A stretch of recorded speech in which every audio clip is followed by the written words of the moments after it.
Muchas gracias, Karina, por la invitación. Muchas gracias a todos por estar aquí, por dedicarnos esta hora.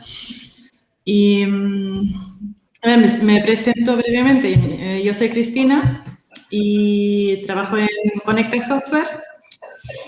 ¿Se me escucha bien? Porque escucho un poquito de eco. No sé si está bien por... Se te escucha perfectamente, Cristina. Vale, genial. Vale. Trabajo en Conecta Software, que como dices, estamos en La Laguna, así que muy cerca. Y nos dedicamos a lo que es el e-commerce, concretamente al software para el comercio electrónico. Así que trabajamos sobre todo con empresas. Voy a compartir una presentación para acompañar un poco de lo que vamos a hablar hoy, que es, nosotros lo que hacemos es e-commerce intelligence, que sería la aplicación de lo que es el e-commerce, de diferentes herramientas que están disponibles en el mercado y cómo se integran con las empresas. Las empresas con las que trabajamos, hay muchos tipos, pero con el que más trabajamos ya existen, ya tienen un largo recorrido y están enfrentándose ahora al reto de digitalizarse, que ya tenían, digamos, pueden llevar 20, 30 años vendiendo a su manera, de una manera tradicional, analógica, y se han encontrado con nacimiento de Internet, todo lo que parece que ya estamos acostumbrados, pero todavía quedan muchísimos procesos por adaptar, también porque surgen muchísimas oportunidades nuevas de interactuar entre empresas y clientes. Entonces, lo que hacemos a través de software, ayudar a las empresas a digitalizarse. Y eso no es simplemente crear una página web o crear un e-commerce y cargar los productos y listo, sino que conlleva varias capas y ahí justamente la experiencia de usuario es clave porque sirve para entenderse la empresa con su cliente, con su ecosistema, con el mercado más grande. Vale. Entonces, experiencia de usuario, de lo que vamos a hablar hoy en concreto. Decimos que la experiencia de usuario resuelve problemas. Estudia los problemas que surgen en la encrucijada del diseño, las personas y la tecnología. Tenemos aquí esta oportunidad de tratar con personas que son, por un lado, los propios empleados de una empresa, lo que son sus clientes, los que son sus proveedores. Entonces, hay diferentes usuarios, hay diferentes roles que intervienen, que tienen diferentes necesidades y diferentes trabajos. Y cómo la tecnología sirve como una plataforma para conectarles a todos y el diseño que ayuda realmente a que se entiendan. El diseño, tenemos aquí en el equipo una diseñadora gráfica que siempre nos recuerda que el diseño no es arte, es funcional, tiene que servir a un propósito, tiene que facilitar la vida. Entonces, siempre nos recuerda esto. ¿Qué tenemos aquí como elementos de la experiencia de usuario? Está la investigación, que es cuando hablamos de cuáles son las necesidades de estos diferentes usuarios que hemos nombrado ahora, de nuestro cliente final, de nuestro empleado, de nuestro proveedor, y cómo a través del diseño visual, de lo que es la interfaz, el diseño de la interacción, cómo le facilitamos a que ejecuten las tareas que necesitan ejecutar, cómo la hacemos usable. Por otro lado, también la arquitectura de la información, que es un campo, es muy, muy, muy amplio y muy importante. Realmente, cuanto más tiempo le podamos dedicar a la arquitectura, mejor, más fluido va a ser el resto del proyecto. Porque cómo se organiza la información vuelve a tener en cuenta a cada rol, a cómo entiende la información y cómo facilitárselo muchísimo. Y en esto también se basa después la estrategia de contenido. Una página web da una oportunidad increíble de crear nuevos contenidos, actualizarlos ya no estamos limitados por un catálogo impreso, que haya que sacar uno nuevo cada año, además del tema medioambiental. Tenemos una oportunidad sobre una buena arquitectura de publicar continuamente nuevos contenidos que sirvan a cada rol, a cada usuario, para que pueda ejecutar de la mejor manera sus tareas, que pueden ser desde una ficha de producto, una descripción más detallada. Si un producto cambia una característica, lo podemos actualizar al momento. O un artículo del blog sobre el mejor uso, o incluso internamente un nuevo, mejor procedimiento para actualizar la ficha de producto. Y todo esto está integrado. Entonces, para empezar, ¿cuáles son las 3 preguntas clave? En cada rol nos tenemos que preguntar cuáles son sus motivaciones y valores. Y vale la pena dedicarle un tiempo, incluso hacer las entrevistas, preguntar, observar. Nos cuentan muchísimo. Creo que a todo el mundo le gusta cuando le preguntan cómo te podemos ayudar a mejorar lo que tienes que hacer, qué te motiva para hacerlo, que puede ser desde el salario, pero también hacerlo más rápido, hacerlo con menos estrés, no tener que hacer tareas repetitivas. Hay muchísimas motivaciones diferentes que nos pueden dar pistas sobre lo que hay que hacer. Después hay ¿qué funcionalidades y características?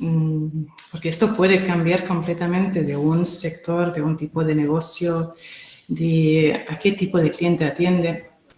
Hay muchísimos detalles. Un producto puede tener tallas, atributos o puede ser completamente personalizable. Entonces, todas estas son datos importantes a la hora de definir cómo vamos a trasladar esta información. Y por último, la estética y la accesibilidad. Las cosas tienen que ser bonitas, tienen que ser fáciles de usar, fáciles de entender, fáciles de acceder, o sea, la accesibilidad ya de que podamos leer incluso leer en voz alta, aprovechar la funcionalidad de móvil para leer la información que está en la página web, en la ficha, y hacerla más visible. Hay muchísimas herramientas web justamente que se especializan en la accesibilidad, así que nos dan la oportunidad de probar cómo se experimenta, pero luego también siempre con las personas. Hay que tratar con personas humanas reales también siempre y apoyarlo de herramientas. Y la estética es clave. Puede apoyar muchísimo para que se entienda lo que estamos viendo muy rápido, no tener que pensar. Ahí voy a solo hacer una pequeña parada en la diferencia porque se suele unir mucho experiencia de usuario, experiencia de interfaz de usuario. No son lo mismo, pero sí que tienen que trabajar entre sí. Hay un gráfico sencillo que para mí es el mejor resumen de lo que es, lo que ve uno, lo que ve el otro, lo que es la experiencia de bebé, lo que ven los padres que lo compran. Y esto también es un ejemplo de en quién estamos pensando a la hora de crear una solución de e-commerce. Estamos simplemente trasladando lo que ya conocemos como empleado de la empresa al online, o estamos pensando en nuestro cliente que está buscando las cosas de otra manera, que incluso puede que lo conozcamos desde hace años, pero si hasta ahora lo atendíamos personalmente o por teléfono o por email, no sabemos lo que se encuentra al otro lado. Entonces hay que empatizar mucho. La experiencia de usuario, esta es la definición más sólida para mí, que es la definida por Don Norman y Jakob Nielsen, unos consultores de experiencia de usuario que son un referente. Invito a visitar su web, publican muchísimo, responden a preguntas. Realmente casi todo lo que me he preguntado siempre suelen tener al menos ya un artículo o un estudio publicado donde explican pros y contras, factores a tener en cuenta. Es muy, muy interesante su publicación y sus libros. Entonces aquí en la experiencia del usuario lo definen como todos aquellos aspectos de la interacción del usuario con la empresa, sus servicios y sus productos. Como decíamos, hay un triple enfoque. Tenemos a todas las personas por un lado, los intereses de la empresa y también cómo la tecnología puede ayudar en esta comunicación, en estas interacciones. Y aquí es la clave, lo he dicho ya un par de veces, que es entender lo que quiere conseguir nuestro usuario. Jobs to be done es un concepto que en la innovación empresarial en general es clave, es entender para qué se hacen las cosas. ¿Qué necesita hacer una persona para completar su trabajo? Que puede ser el empleado, que tiene sus tareas predefinidas, cómo las tiene que hacer, pero también el cliente, ¿por qué compra lo que compra? ¿Necesita un nuevo coche para trasladarse de su hogar al trabajo o quiere uno para las vacaciones y va a alquilar un coche completamente diferente? ¿Qué es lo que quiere cumplir? Entonces, en esta pregunta hay que pararse y repasarlo una y otra vez. Es también la metodología, la parte iterativa. No conformarse nunca con la primera respuesta porque puede cambiar. Y también, tal y como evolucionan las herramientas, siempre surgen nuevas oportunidades. Así que siempre hay que volver a repasar cuáles son estas tareas, qué tiene que cumplir nuestro usuario. Aquí les he puesto un ejemplo. No sé cuántos estarán familiarizados con este tipo de interfaces. En lo que ven son dentro de una empresa dos vistas muy diferentes. La primera es de un rol operativo. Una persona que tiene abierto su sistema de gestión y está, por ejemplo, introduciendo un pedido o actualizando la ficha de un cliente. Tienen que entrar en muchísimo detalle. Y lo que tienen al lado es la visión de un rol estratégico. Puede ser un analista, un directivo, al que no le interesará tanto el detalle de la ficha concreta de un comercial o de un cliente, sino que necesita ver el conjunto. ¿Cómo hemos evolucionado en las ventas? ¿Cuál es la previsión? ¿Cuánto falta para cumplir los objetivos? Son interfaces completamente diferentes según el trabajo que tiene que hacer esta persona, según su rol. Y esto nos lleva a lo que son los retos principales que nos encontramos a la hora de ayudar a una empresa a trasladar su empresa, su negocio, sus ventas al canal online. Como he visto hace un momento, en la interfaz normal de gestión, este es el ejemplo de Sage, que es un ERP muy importante del mercado, uno de los principales en España, de hecho. Y como ven, lo que tiene es el logo de Sage, del proveedor de este ERP. No tiene el logo de la empresa que lo está utilizando. No tiene ninguna personalización de marca. Pero en el momento que vamos a un e-commerce, esto ya no vale. Tiene que comunicar de repente lo que es la imagen de marca. Aquí tenemos el ejemplo. Como ven el contraste, pueden ver por un lado lo que son las categorías. Son los mismos datos, pero son interfaces completamente diferentes según cómo se tiene que presentar. Aquí sería a la derecha sería ya para el cliente final, como lo quiere ver. No tiene nada que ver una cosa con la otra y no tiene, por ejemplo, el detalle de Tecniquea, los colores corporativos. Y no tiene que ser multidispositivo en el sistema de gestión base. Ahora sí, algunos ya dan algún soporte móvil, pero es muy poco habitual. Normalmente el sistema de gestión se trabaja en un sobremesa, en la oficina, mientras que el e-commerce tiene que adaptarse a cualquier dispositivo que se nos ocurra. Me falta ahora poner un reloj ahí, pero también ya realmente se tiene que adaptar a eso. Entonces ahí nos encontramos con estos retos de tener que personalizar, tener que hacerlo responsive y usable. El segundo gran reto, basándonos en esto, es la lógica de negocio.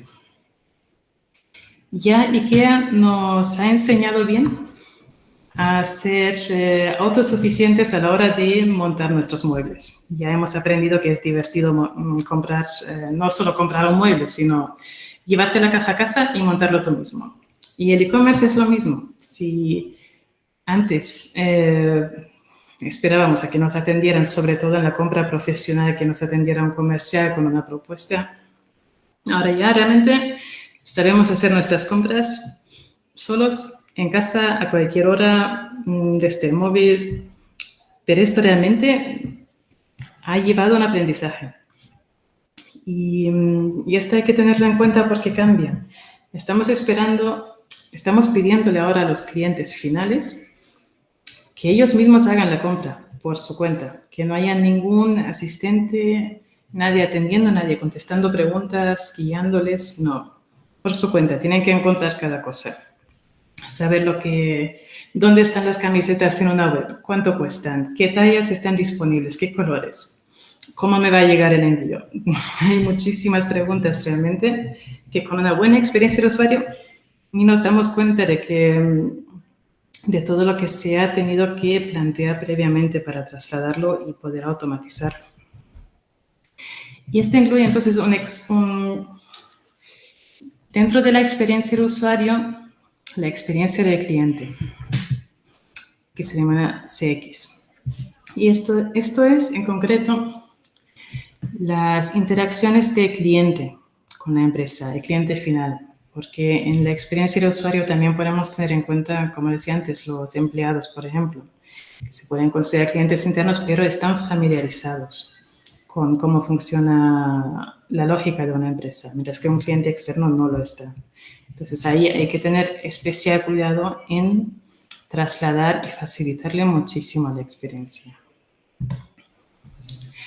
Como por ejemplo, este es un ejemplo de cómo se traslada el valor que aporta la experiencia del cliente si la tenemos bien optimizada. Por un lado, la omnicanalidad. Al tener los canales de venta digitalizados, ya no solo tenemos una tienda física, una tienda online. Si vamos al MediaMarkt, a la tienda, o si vamos al MediaMarkt online, tenemos que tener la misma experiencia. Tiene que ser igual de intuitivo encontrar si en la tienda física están agrupados todos los ordenadores en un sitio y todos los altavoces en otro, pues en el e-commerce tiene que ser muy parecido. No podemos inventarnos unas reglas completamente diferentes si ya es conocido por otro canal. En segundo lugar, la automatización. Como en el segundo punto de la automatización, si lo traducimos a la experiencia del cliente, se traduce como una información que siempre está actualizada. Productos, precios, disponibilidad, estado del pedido de la cuenta.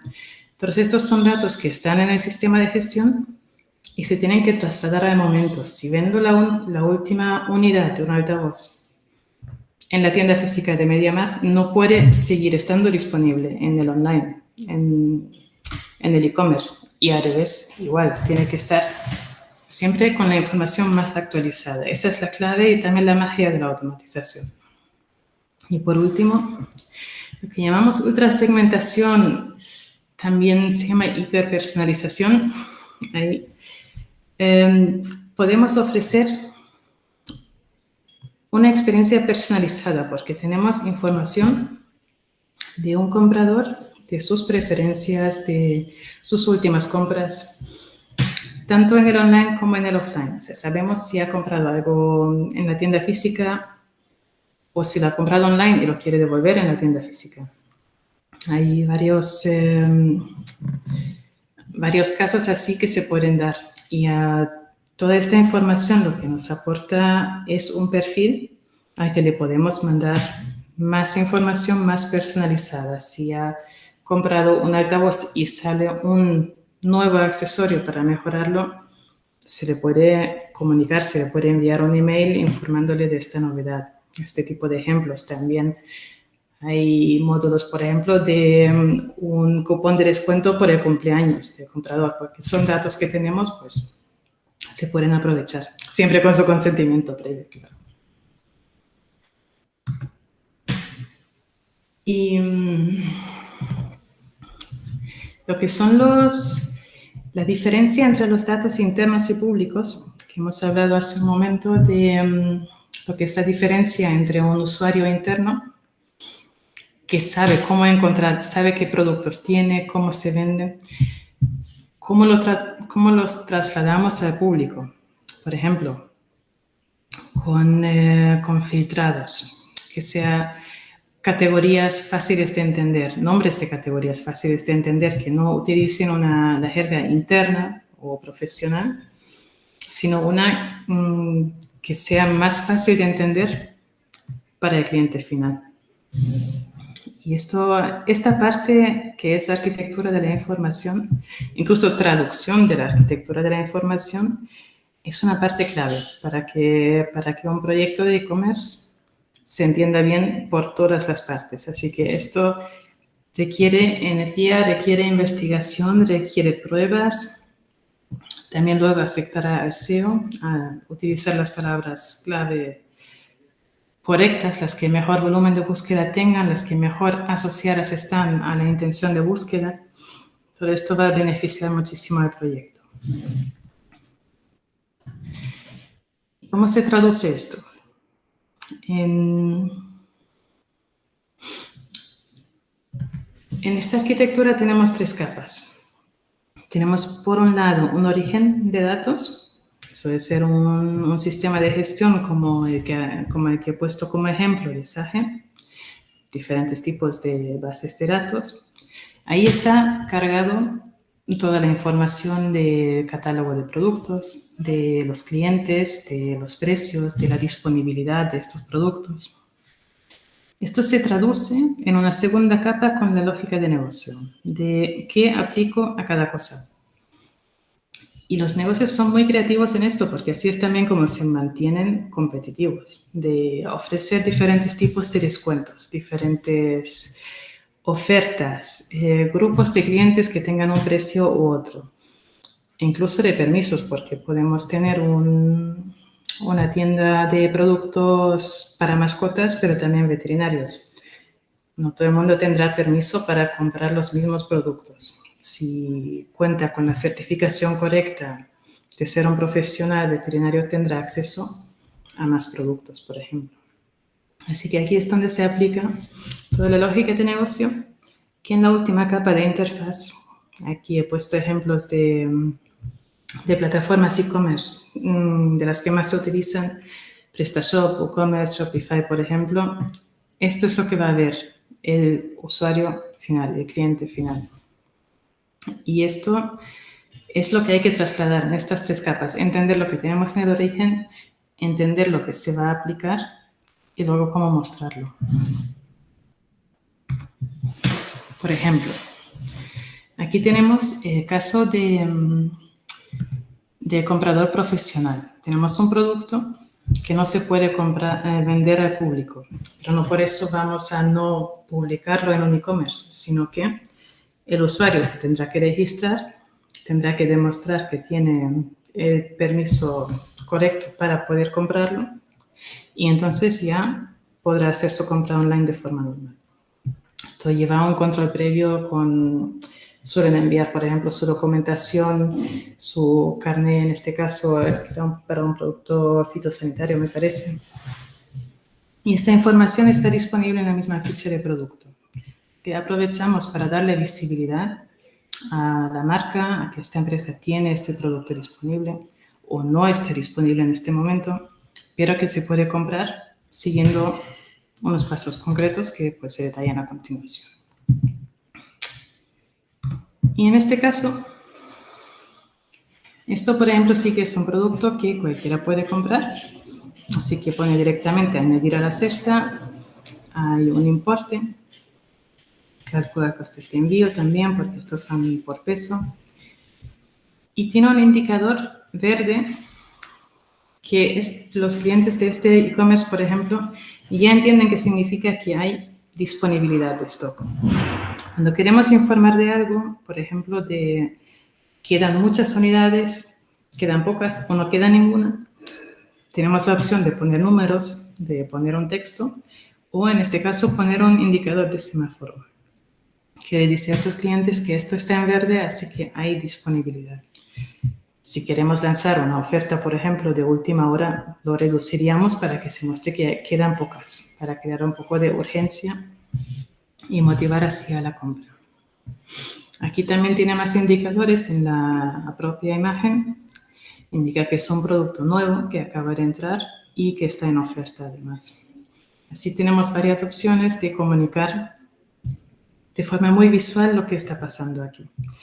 Entonces, el cliente que ve esto puede ver primero, esta información la más relevante está disponible, sí, está en oferta, muy bien. Y luego puede ya entrar al detalle y ver la ficha concreta de en qué consiste cantidades, contenidos, ingredientes, este tipo de cosas. Y les voy a poner un ejemplo de cómo se traduce esta información aquí.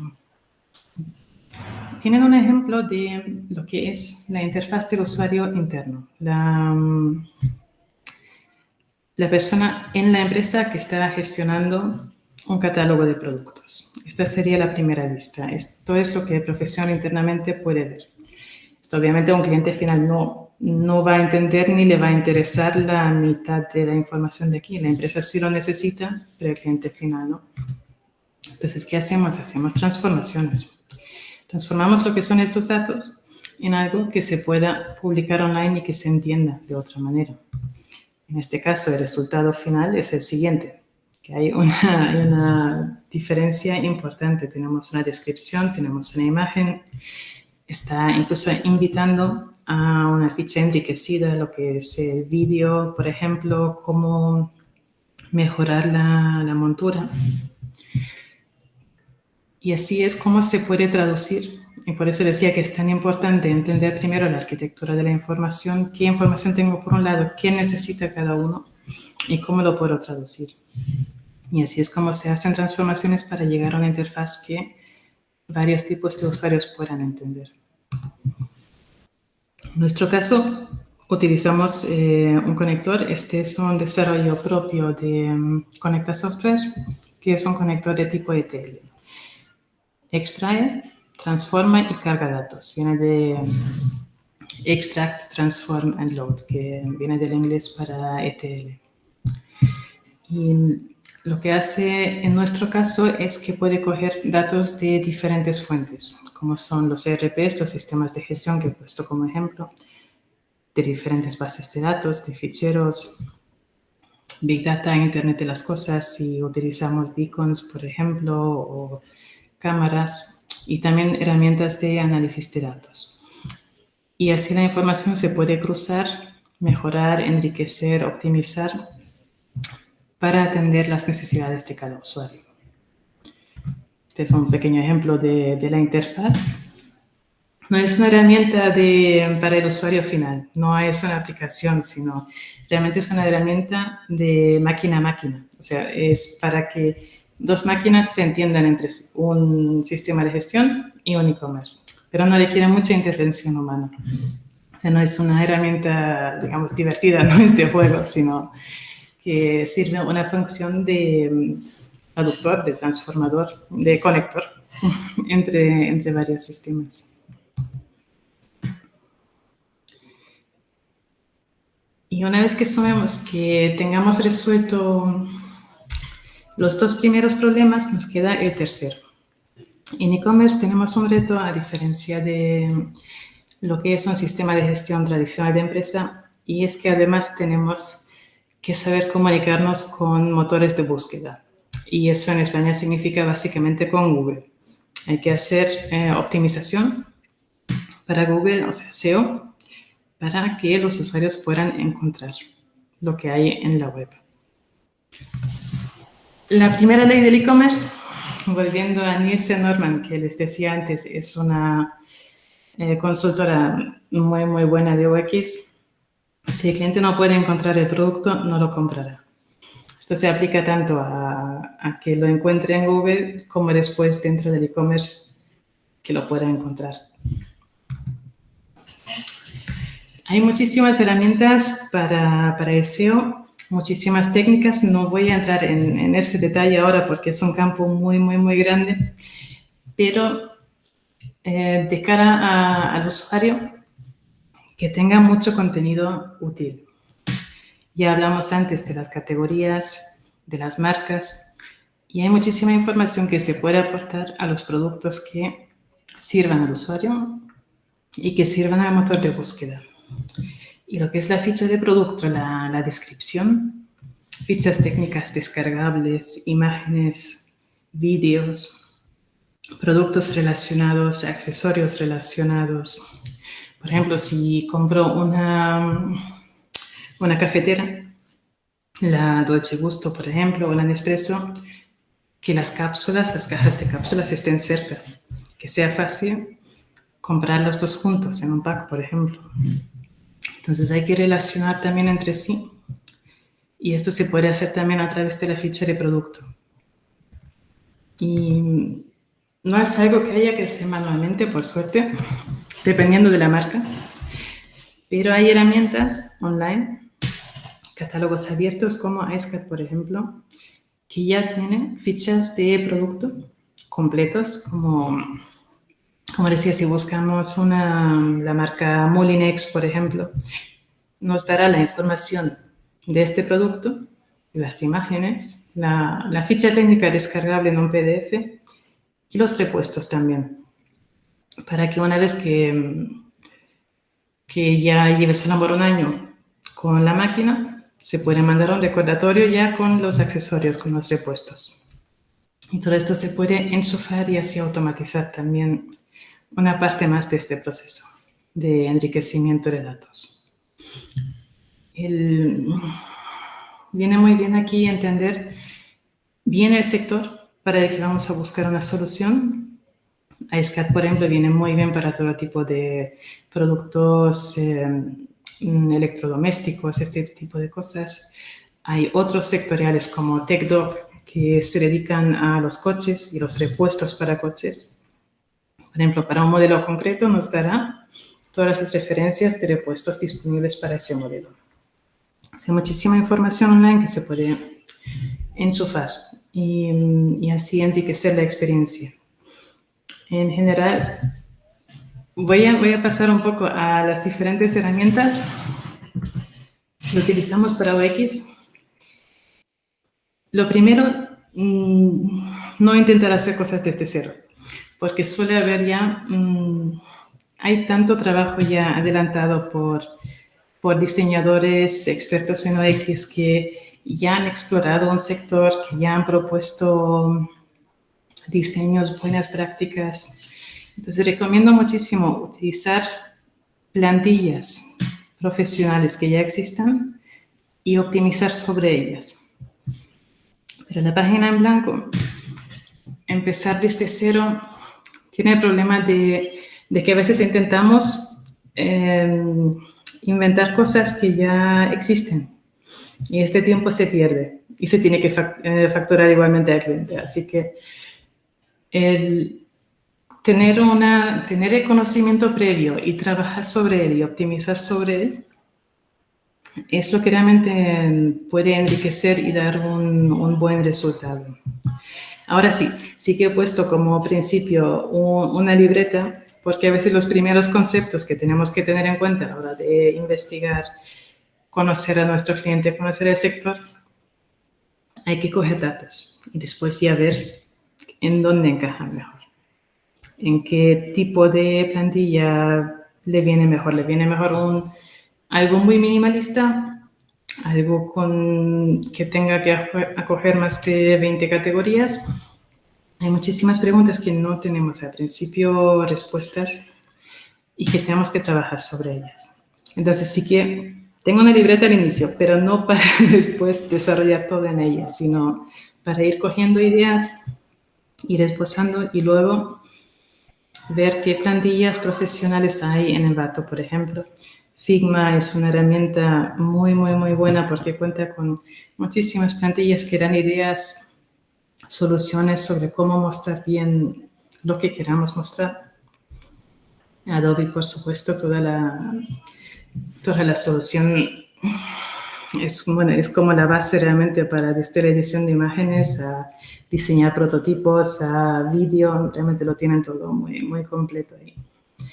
Hay herramientas de automatización como Zapier, por ejemplo, para evitar todo lo que son las tareas manuales, para tener varios sitios actualizados y sincronizados. Y por otro lado, hay muchas herramientas analíticas. Tenemos Google Analytics para la web, Clarity o Hotjar son herramientas para mapas de calor, para identificar cuáles son los puntos que mejor funcionan en una web, cuáles son zonas muy frías. SEMrush para el estudio de palabras clave. Cuando hacemos el estudio de arquitectura de la información, muy, muy útil. Typeform es un tipo de formulario que nos ayuda a gamificar lo que es la toma de datos.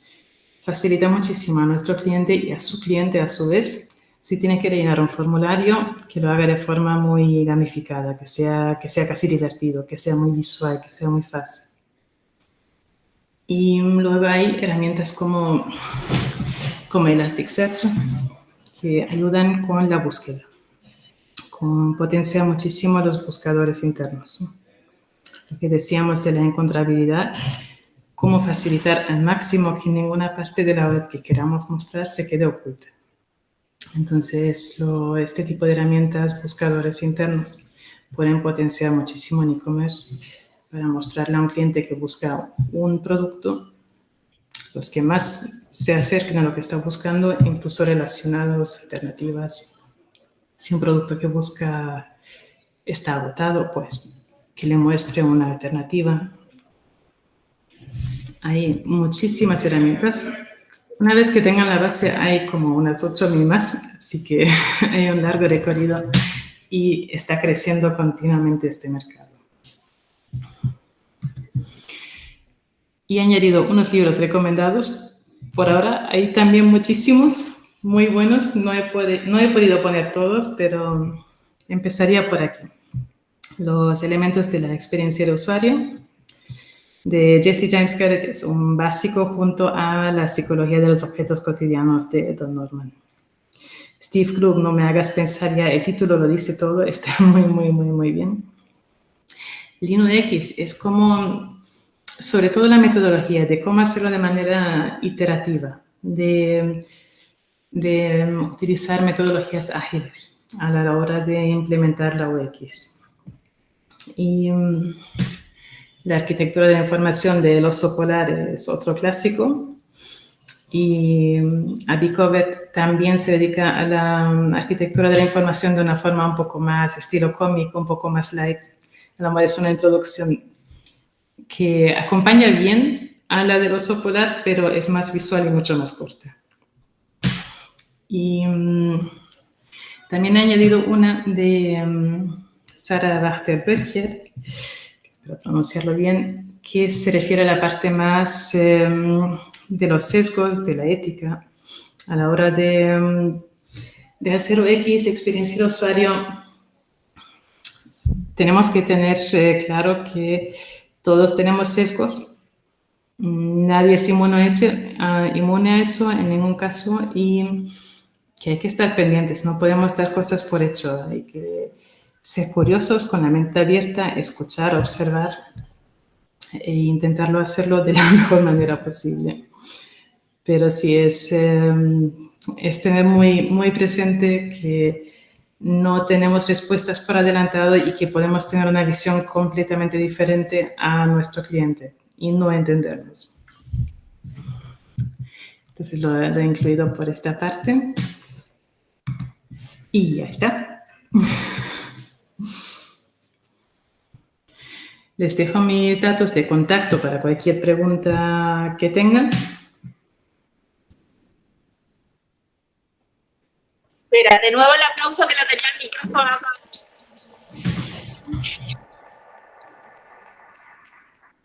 Cristina, ¿quieres consultar para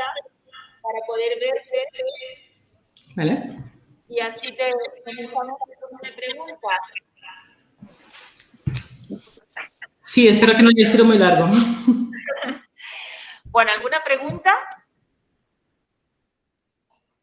De todas las herramientas que para desarrollar el user experience, ¿cuál es la que más utilizan ustedes? De todas las herramientas que nombraste para User Experience, ¿cuál es la que más utilizan ustedes? En diferentes fases, diferentes herramientas, pero sí de lo que he puesto utilizamos todo. Sí que es posible, a lo mejor Figma lo utilizamos más para ciertos proyectos específicos, pero lo demás sí que lo utilizamos en todos los proyectos. ¿Otra pregunta? Porque aquí prácticamente todos los grupos se han propuesto algo de compra online. Entonces, creo que deberían tener alguna inquietud respecto al tema de compra online. Aunque claro, les da tranquilidad saber que estás aquí en la laguna, digo yo. Sí, sí. Y que también cuéntales, Cristina, que en el equipo hay muchos chicos y chicas de aquí de la escuela, ¿no? Exalumnos de la escuela de informática. Sí, sí, siempre decimos que somos una spin-off de la UL. Sí, sí, tenemos a 3 del equipo de desarrollo, vienen justamente del grado de informática, también hay una diseñadora gráfica. Así que somos de 4 de 11, vamos ahora mismo, no está mal. Sí, hay un equipo diverso en general. Tenemos en el equipo ingenieros informáticos, como decía también una diseñadora gráfica que pone orden muy rápido aquí, y de empresariales, de periodismo, de marketing. Yo soy antropóloga, así que hay de todo.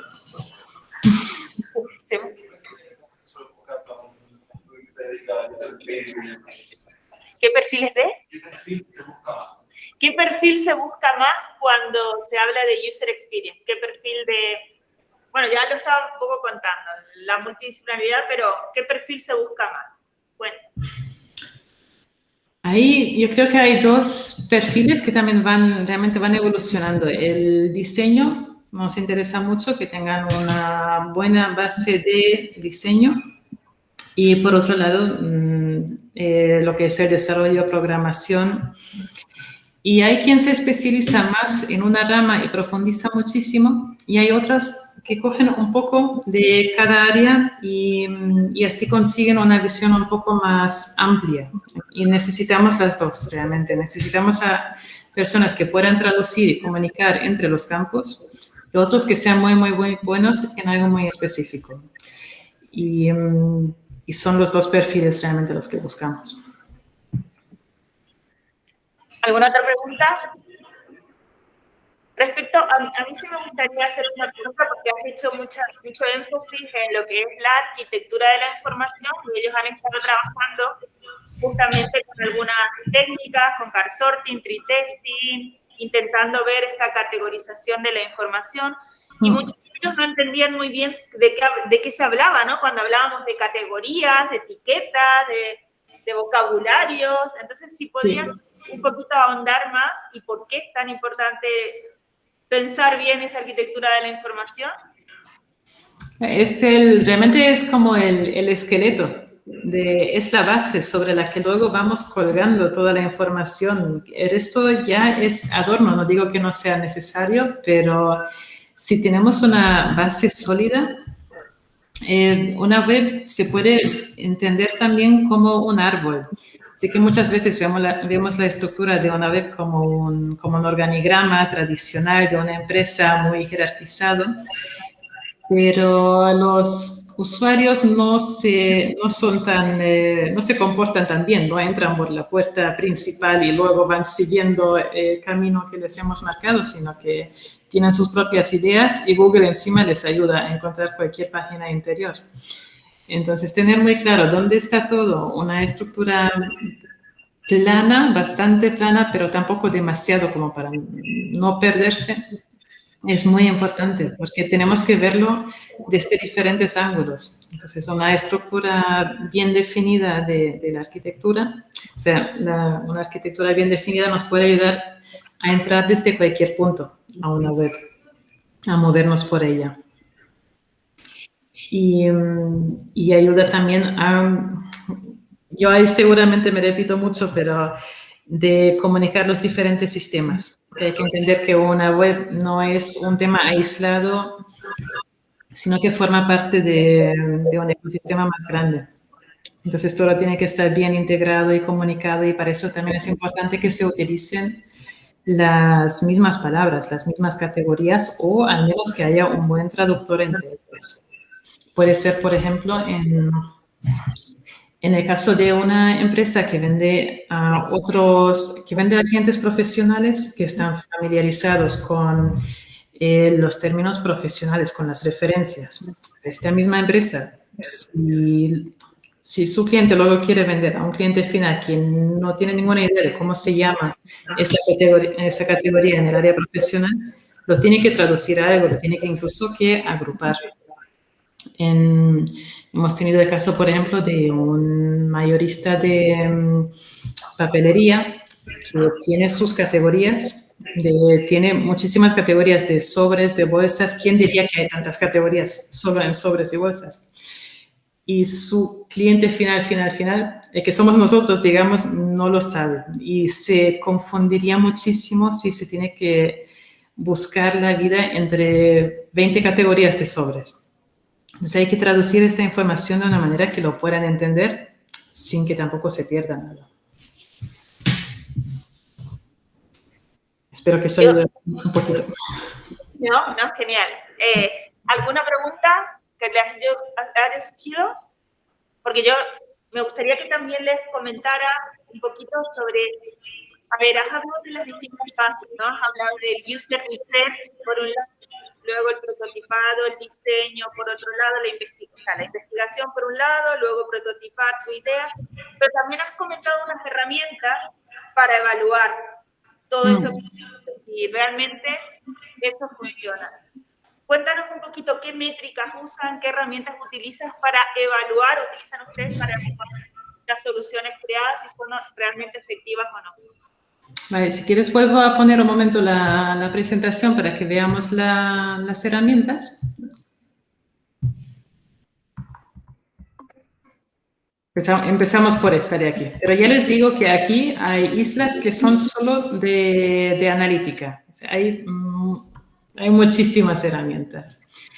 Lo que utilizamos en e-commerce específicamente, tenemos por un lado Google Analytics, que es un clásico. Hay varias alternativas a Google Analytics. Está Matomo, por ejemplo. Están surgiendo algunas que son más éticas hasta un punto a la hora de respetar la privacidad del usuario. Pero Google Analytics es el estándar realmente. Nos da muchísima información sobre quién visita la web, qué volumen de búsqueda hay y qué es lo que hacen dentro de la web, de forma que, por ejemplo, ¿cuál es la página que más visitas recibe? ¿Dónde van? ¿A qué otra web entran después de haber entrado a esta?